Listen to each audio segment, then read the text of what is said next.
doon sa may malapit sa Chinese General. Ha? Dahil sa hindi kayo makapasok, dahil nga walang madaanan. Tumaguso kayo. Hanggang doon sa hintayan. Ang tinatawag natin loading and unloading area. Ngayon, bilang ganti naman, regalo naman namin sa inyo, ibabalik namin yung kalye sa mga jeepney driver. Pero, okay, magkamali. Minsan nakasombrero lang ako, nakanyangga lang ako sa kanto.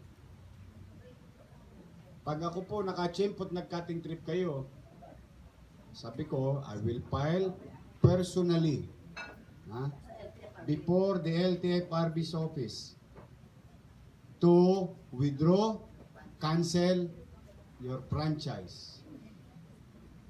Be reminded, franchise is a privilege, not a right. Ito po'y pribilehiyo, ipinagkaloob sa inyo para kayo makapaghanap buhay ng illegal, ng legal. Illegal ka na kasi ginagawa . Kaya yung illegal naging normal.